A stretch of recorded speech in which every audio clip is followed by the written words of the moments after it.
जब कोई भारत घूमने के बारे में सोचता है तो जहन में पहली तस्वीर क्या बनती है? बर्फीले पहाड़ों की, या फिर शांत बैकवाटर्स की, या शायद इतिहास में डूबे किसी स्मारक की? लेकिन सच्चाई ये है कि भारत कोई एक डेस्टिनेशन नहीं है, बल्कि एक ही देश के अंदर अनगिनत यात्राओं का खजाना है।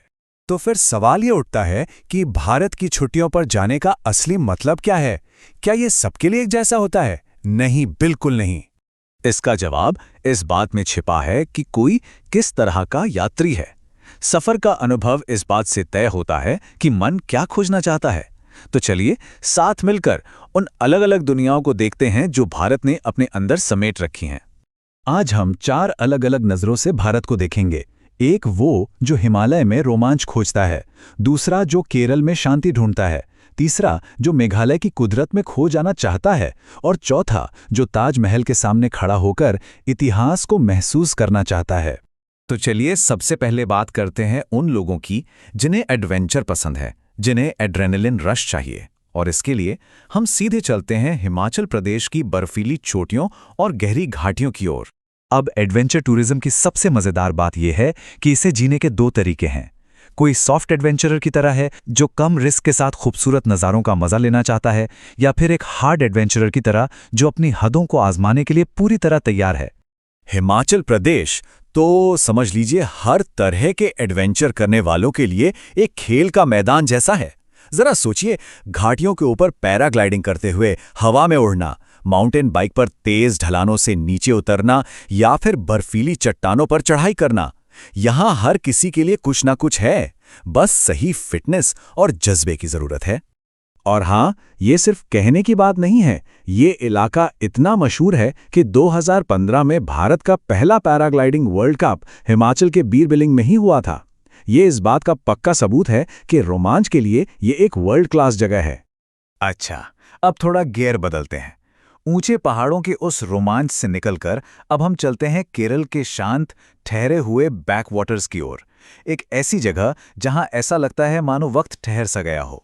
जरा इस पैमाने की कल्पना कीजिए, 900 किलोमीटर। केरल में झीलों और नहरों का इतना लंबा आपस में जुड़ा हुआ नेटवर्क है। ये सिर्फ कोई टूरिस्ट स्पॉट नहीं है, ये एक जिंदा जागता इकोसिस्टम है जहां सदियों से जिंदगी पानी की इसी धीमी रफ्तार से चलती आई है। इस पूरे अनुभव का दिल है केतुवल्लम, यानी पारंपरिक हाउस बोट्स। और सबसे कमाल की बात, इन्हें बनाने में एक भी कील का इस्तेमाल नहीं होता था। सब कुछ नारियल की रस्सी से एक दूसरे के साथ बंधा हुआ है। पारंपरिक इंजीनियरिंग का एक नायाब नमूना है ना? तो बैकवाटर्स में एक दिन असल में दिखता कैसा है? सोचिए, सुबह की ठंडी हवा में शांत नहरों से गुजरना, फिर ताजे बने लोकल खाने का स्वाद लेना, दोपहर में किसी गांव में रुककर देखना कि कैसे नारियल की जटाओं से रस्सी बनती है, और दिन का अंत एक ऐसे जादुई सूर्यास्त के साथ करना जो पानी को सोने जैसा बना देता है। और सबसे जरूरी बात, ये सुकून और शांति सुरक्षा की कीमत पर नहीं आती।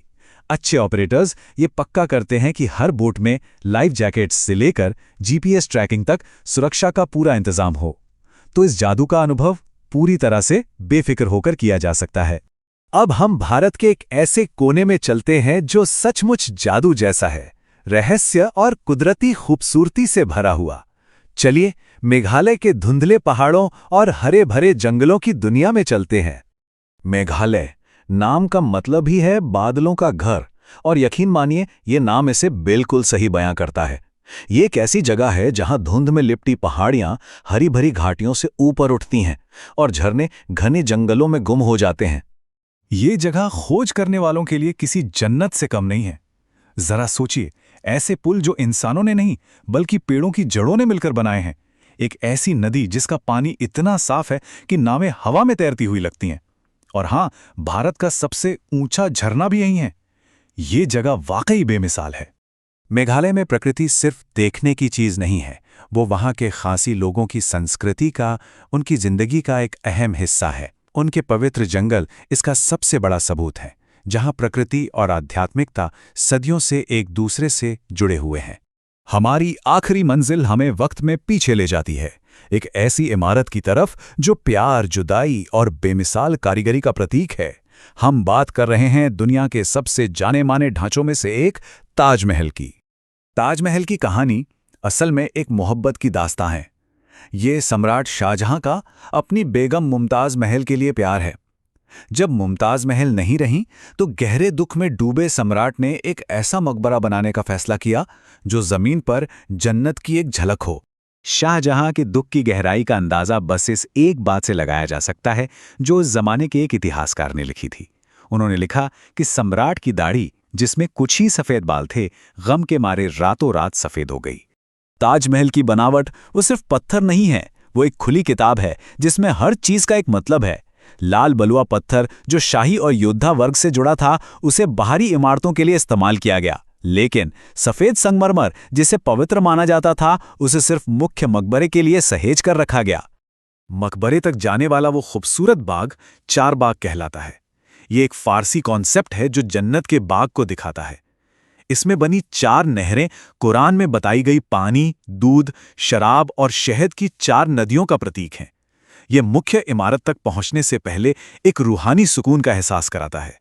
तो हमने चार बिल्कुल अलग अलग दुनियाओं की सैर की, हिमालय के रोमांच से लेकर केरल की शांति तक, मेघालय की रहस्यमय कुदरत से लेकर ताजमहल के शाश्वत प्रेम तक।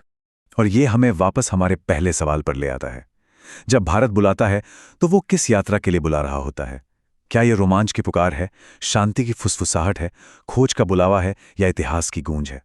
जैसा कि हमने देखा, भारत में आकर कोई सिर्फ एक देश नहीं घूमता, बल्कि अपनी पसंद की एक दुनिया चुनता है। और ये चुनाव करने की बारी अब किसी की भी हो सकती है।